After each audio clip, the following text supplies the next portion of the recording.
All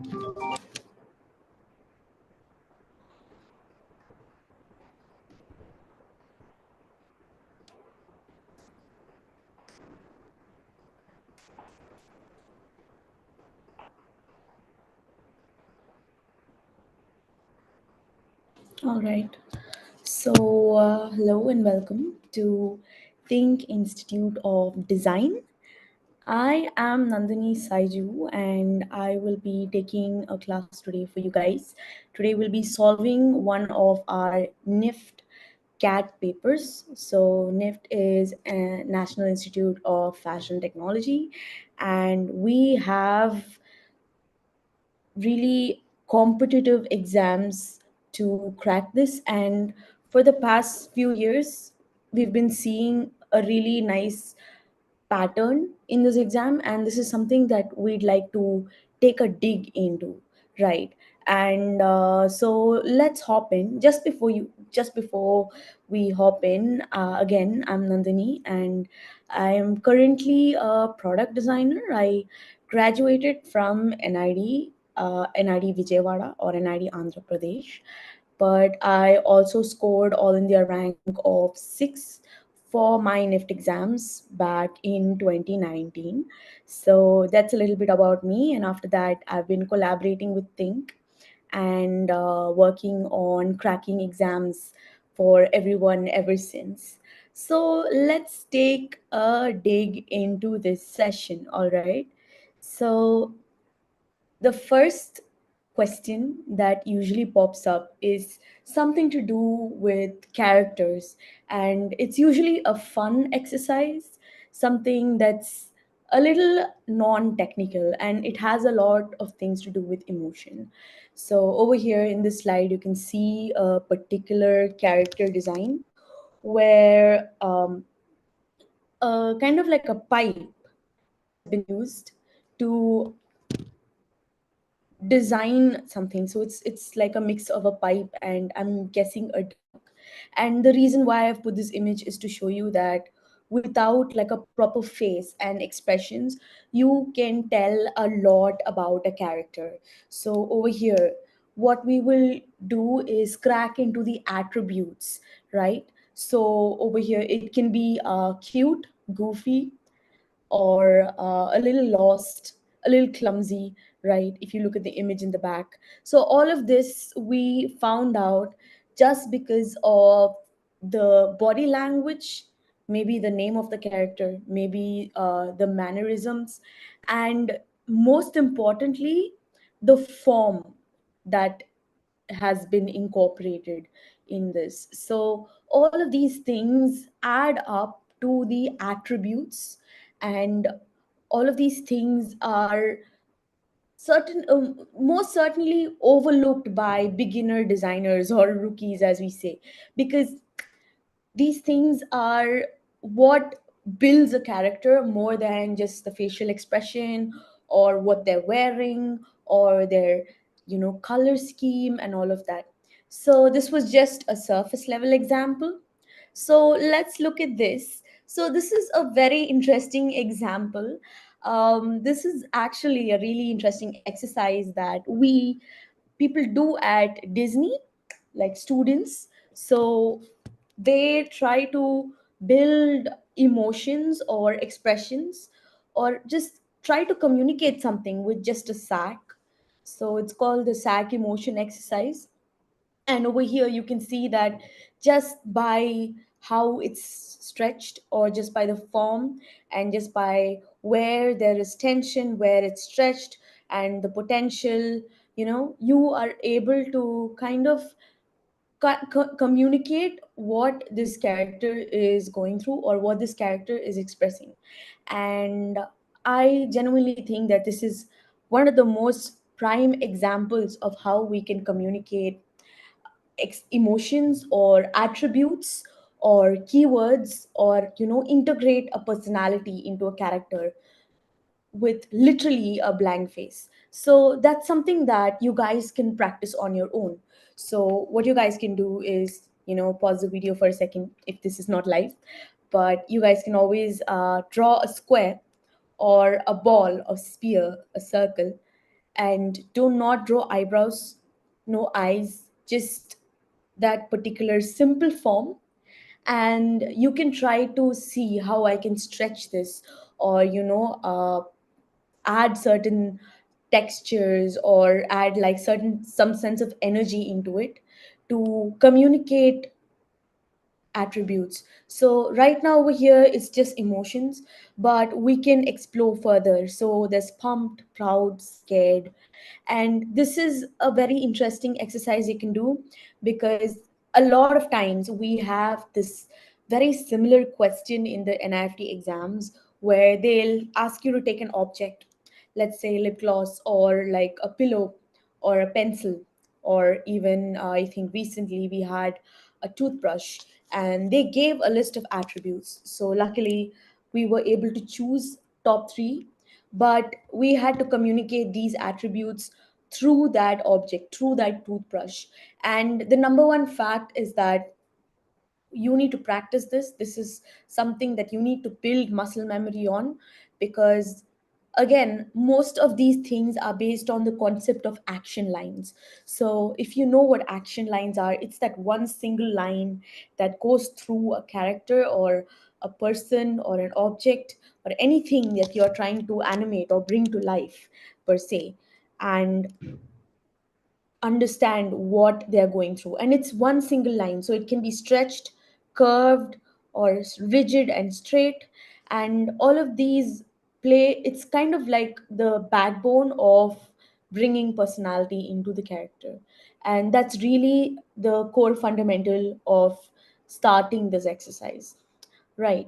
So what I was getting to was that most of the times when it comes to an attribute like shy or lazy, people have a fixed mindset of what it could be.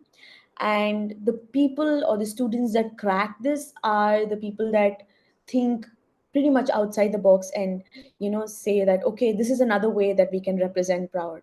This is an unconventional way, but this still works. So out of like 500 papers, yours stands out. Let's say for example, when I was cracking my NIFT and NID, we had this one question where they said represent peace by drawing a face. Every single person drew the Buddha. So that one student who didn't draw the Buddha stood out, right? So this is what I'm trying to get to. And just before we jump into the question, the actual question, I would like to give a prime example of where this was applied in the real world animation industry. And it's the carpet from Aladdin.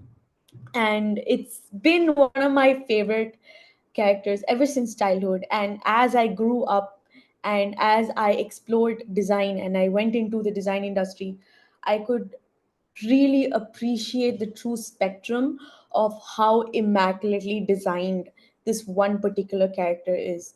There is no face, there are no expressions, but it was still a very well rounded character that was there throughout the movie, right? So this is the level of thinking and the level of comfort when it comes to communicating our ideas through the character that we're trying to achieve.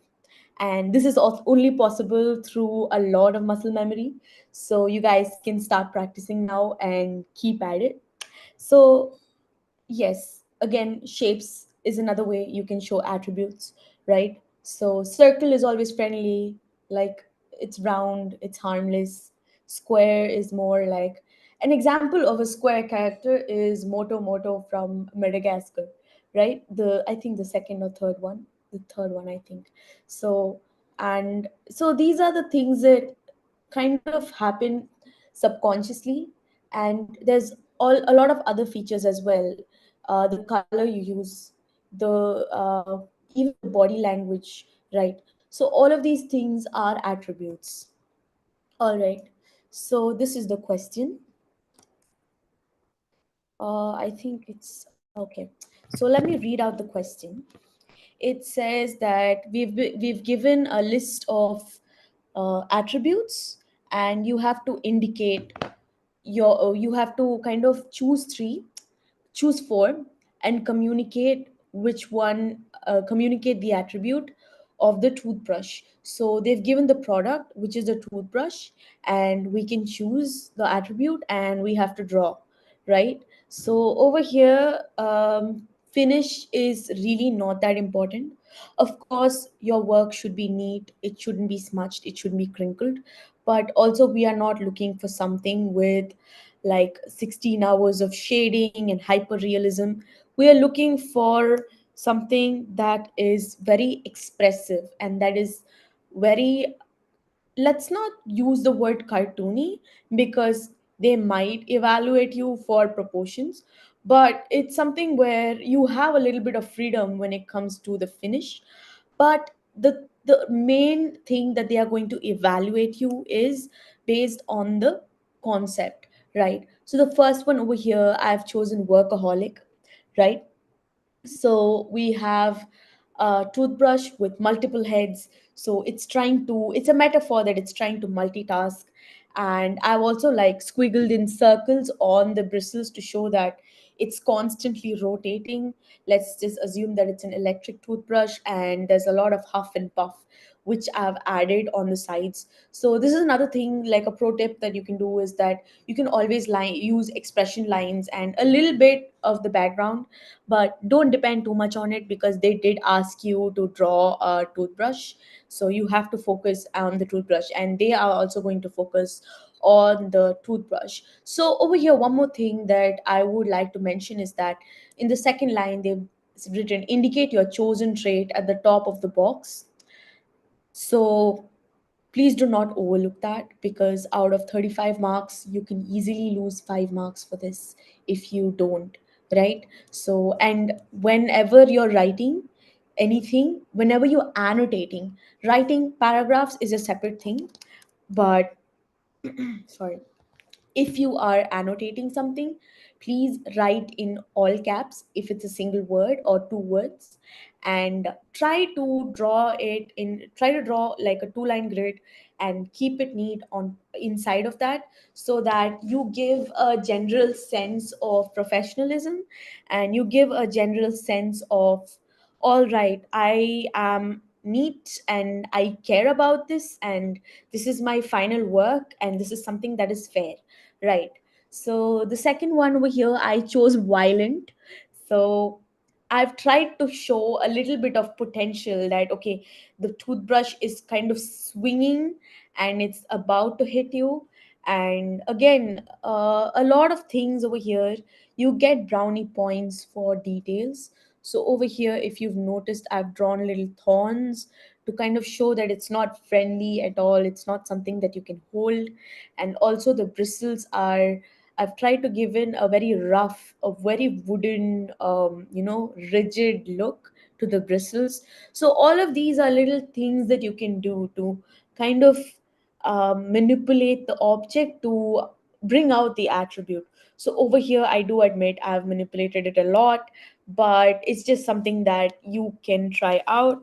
And honestly, do not be afraid to bring out very interesting things, because, and do not be afraid, don't think that okay, there is a line and I cannot cross it. As long as you look at it and you see a toothbrush in the end of the day, you're good to go, right? And then the third one is absent minded. So I mean, I just try to use my sense of humor. Not a lot of drawing skill here, but the concept is what we are looking for. So if anyone's interested, you guys can type in the chat box in on the live chat and see what you would draw for as any of the other ones. Let's say lazy, for example, I would usually just incorporate, the clock. There's a painting by the surrealistic painting. So you know how it melts, just like that I would just have the toothbrush melt, maybe, or it's like a hose, or basically it's going to look very deflated and sad. And if it's a rebel, let's just not have any bristles. It's just going to be a toothbrush with no bristles, right? So this is how you have to think. You have to also make sure that you don't pen down the first idea that you have. It's just a rule of thumb, not just for this question, but any kind of question that you have. Do not pen down the first thing that you see. All right. So let's say that you have something like nitpicker. So the first thing would be to have super long bristles, or the bristles have hands, or the bristles have bristles, right? And then you have to think of five ideas. And then out of that, once you pick, you'll be able to innovate more, and you'll be able to think of something that's much more relevant than, something that all the other five kids next to you, five people next to you are going to draw. And that is the core idea behind, like, waiting for a second. I mean, you have an idea in your head, I know, but you're just gonna like take a step back, pause for a second, try to see, hey, is there any other idea that I can get? Yes, then you can, you know just excuse me. Yes, yes, then you can go with it, or else take a step back. Okay, so let's move on to the next one. So let's go for color schemes. All right, so this is another topic where we can look into and see what is this is another topic where we have a lot of questions coming up. So this comes up as a sub question for color schemes. I mean, for storyboards, this comes up as a sub question for a lot of things. And this is something where we will need to explore, especially in compositions. So let's try to see what really happens in color schemes. All right. So if you look at this particular picture, you can see that it's a horror movie, and all the colors they've used are, let's go for keywords here so that you guys understand. We have eerie, we have murky, we have dull.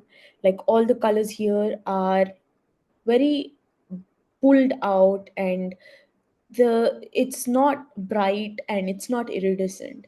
And I've used screenshots from films for this, for a very particular reason, because this is a tool. Color schemes are used as a tool in cinematography, and it's something that's really beautiful. So if you see a lot of films, certain films especially will have a particular color scheme throughout the film, just to kind of display that kind of emotion, or a particular theme, or a particular, genre that they are going for. So most of the horror movies, if you see, will be washed out, and they will be okay. So somebody has asked the question. Somebody said, can we personify the toothbrush, like make it a character? All right, so here's the deal, right? This is why I'm sorry if I've not seen this chat earlier, but here's the deal. This is the reason why I showed you that example of the carpet, and the example of just using like a pillow like, or a sack like form, to show emotion. Because anybody can draw a face on even like a flat piece of paper, and express that, hey, this is an angry piece of paper, this is a sad piece of paper. But the real challenge is to convey this without a face, right? And that is something that they are looking for.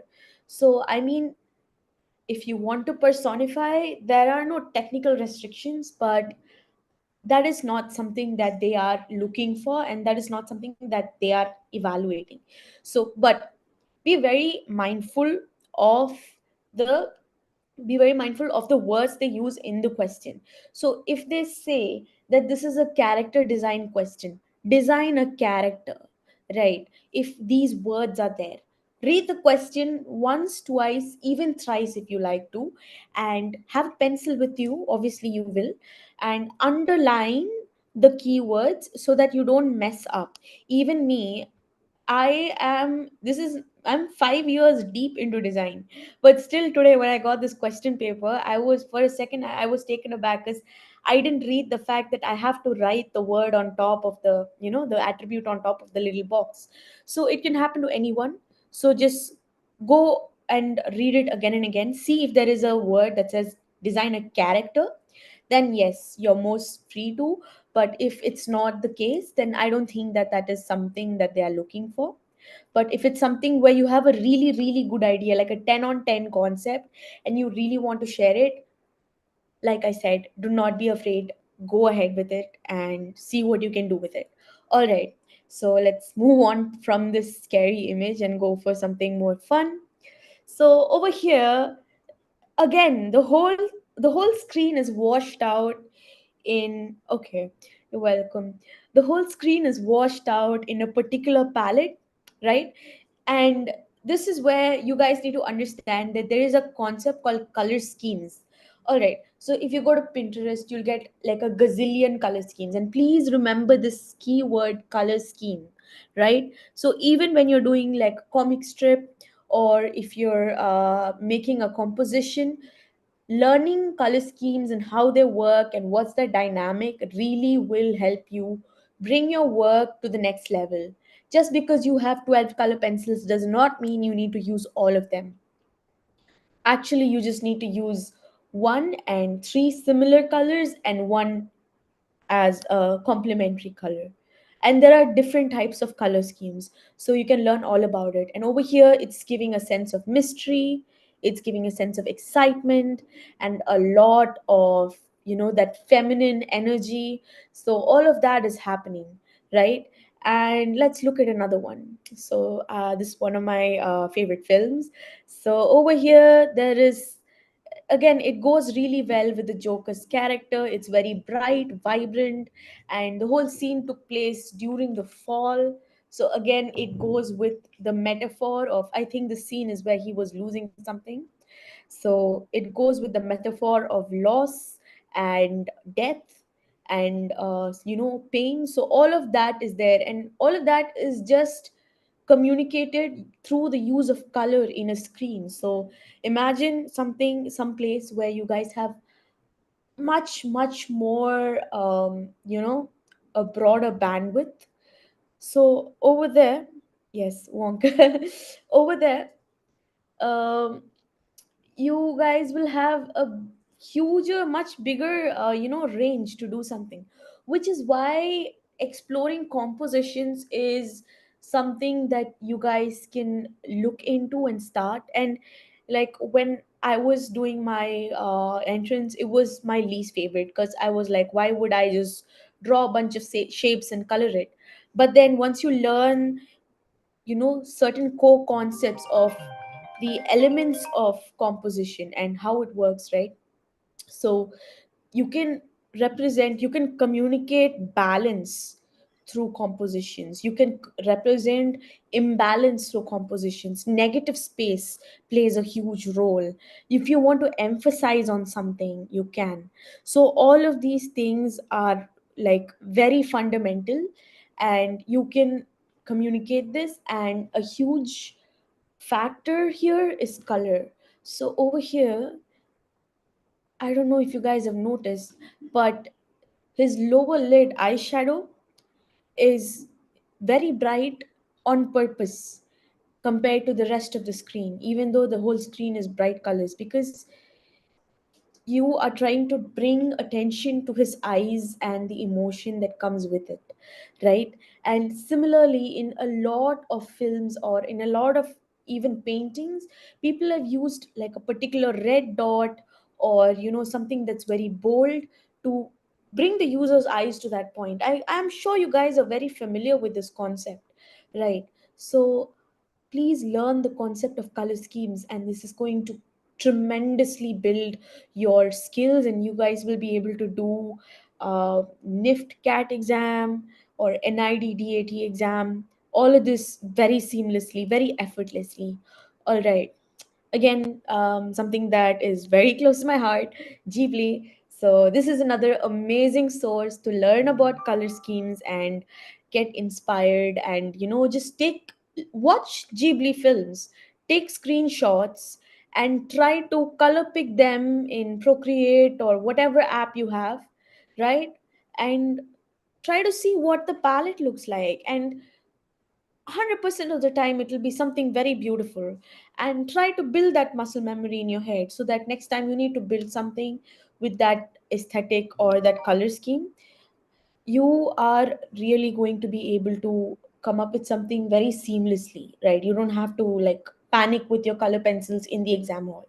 So these are things where you have to put in work, right?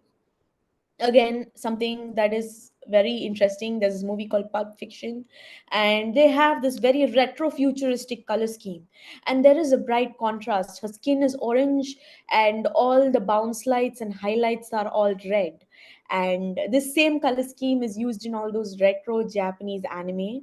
So this is something that's very interesting, so I've added this, and you can have a look at this movie as well. All right. So, all right. So, this is the next question. So, this is where I was getting to with all this color scheme talk. So, color the pattern given below to design a fabric of any of the following occasions and themes: festive, meditation, travel. So, again, festive, again, how do you break this down, right? So there is like a lot of things to be colored, yes, but the word over here is festival, and the main easiest thing you can do is bring out the attributes. So there is bold, there is loud, there is flashy. So you'll go for all those bold colors, and meditation is like the polar opposite. So there's like a lot of white space, calm, right, and a lot of washed out colors. And again, there is travel. Travel's a little more vague per se, so you can go with pretty much anything. So that is something that you can look into, right? And so yeah, this is quite simple.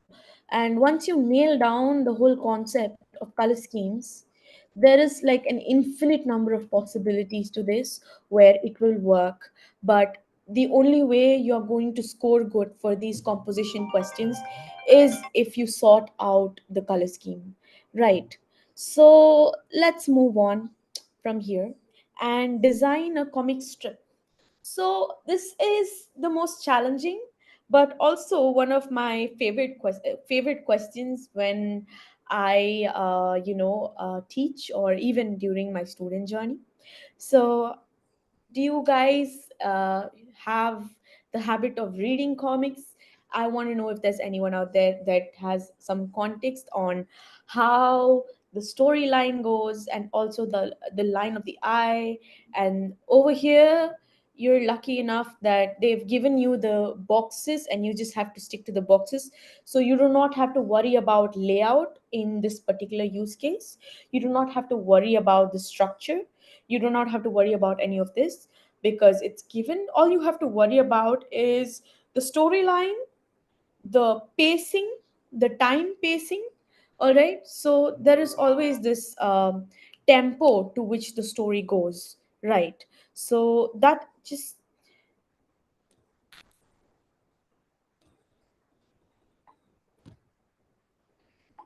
yes.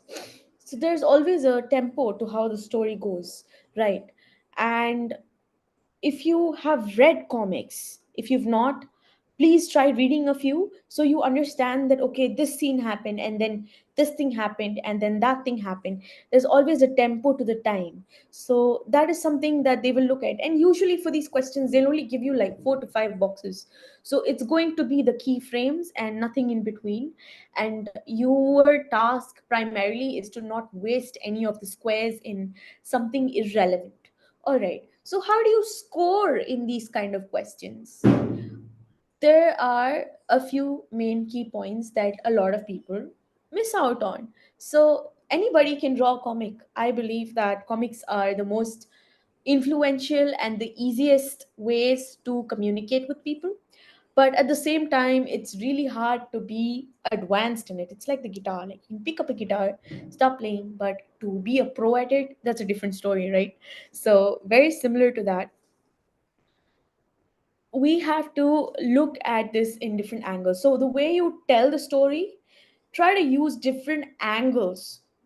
And when I say angles, like the way in which you draw one, if it's something where you're trying to show terror or intimidation, you use like fisheye, or you use the low angle, right? And try to use all of those as tools to kind of amplify your storyline, rather than having a straight two-faced Calvin and Hobbit kind of thing going on. So that's not going to get you anything. But if you try to kind of bring some sort of dynamicity into your composition over here, now that is something that is going to help you crack the cat, right? So, and that's another thing. And another thing that you have to look into is the hook, right? So what it means is that the first square should be very interesting. It might not have the moral of the story, or the punchline or something, but it's just like Instagram reels. It has to have a hook, and it has to have something that is significant enough to get the examiner to be like, wait a second, this is cool, let me finish all of it. Because even if they will go through it, it's just 4 pages, but the hook is something that is going to build the first impression to kind of score. So even if in the other three boxes your quality is a little bit more rough, please make sure that the first one is like super cool and super popping. All right. And another thing is the storyline.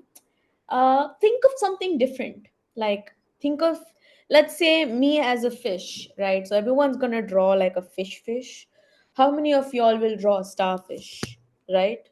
Or how many of you will draw like a fish plushie? It doesn't have to be a fish, right? So that's where your different thought mentality comes in, and that's where you're like, okay, I need to do something different, right? And next one is where you are like, okay, me as a fish, so why would I think that? How am I associated with a fish, right? So how am I associated as a fish is something that can have a lot of different meanings, right? So this is something that you will look into. All right. So let's just. All right. So I think that's it for today. And if you guys have any questions right now, please drop it down and we can discuss.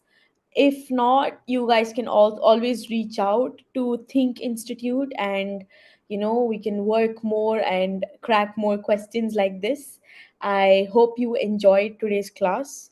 So I'm going to close this session by talking about the NIFT Rapid X course that's going to start on 10th January. That is tomorrow.